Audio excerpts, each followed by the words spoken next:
ज्यावेळेस काम करण्याची आपल्याला घाई असते आणि त्यावेळेस पाणी मात्र नेहमी मला दगा देतो. तर माझ्या पाण्याचा ना अजिबात भरोसा नसतो. कधी असतो तर कधी नसतो आणि कधी जरी असला तर इतका स्लो असतो ना की भांडी धुवायलाही कंटाळा येतो. तर आज करायचे होते मला उडदाचे पापड. तर त्यासाठी मी पीठ मळायला घेतलं होतं आणि कुठलंही पीठ मी मळण्याआधी ना आधी थोडंसं चाखून पाहते मीठ बरोबर आहे की नाही. त्यानंतरच ते पूर्ण मळून घेते, नाहीतर सगळं पीठ वेस्ट जातं. तर ते झाल्यानंतर म्हटलं मस्तपैकी चहा घ्यावा आणि त्यानंतर पापड लाटायला बसावेत.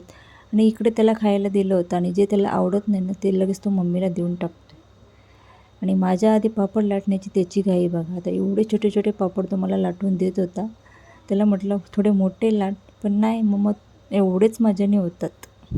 तर बाकी कोणी मदत करायला असो नसो, पण माझा मुलगा ऑलवेज माझ्यासोबत नेहमीच असतो आणि त्याला मला मदत करायला मात्र खूप आवडतं आणि त्याच्यासोबत काम करायला मलाही.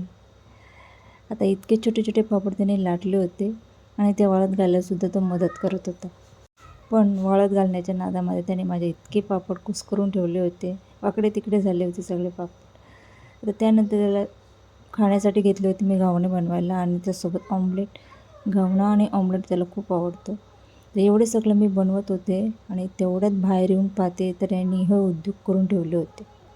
टिपाईमधले सगळे स्टोन त्याने काढून टाकले आणि त्याचा जो प्लाऊड होता तो सुद्धा काढून टाकला आणि सगळीकडे स्टोन पसरवून ठेवले. आता मिस्टर आले की ते मला आणि त्याला दोघांनी ओरडणार. त्याच्यामुळे मी ते लावण्याचा प्रयत्न करत होते, पण माझ्याने काही ते झालंच नाही.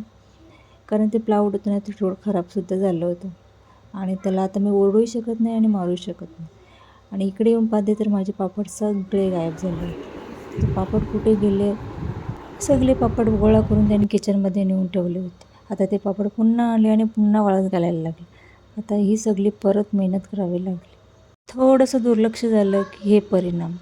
आणि एवढे सगळे कारनामे करून आता मस्तपैकी खायला बसले. मम्माला त्रास झाल्यानं त्याला खूप आवडतं. बाय.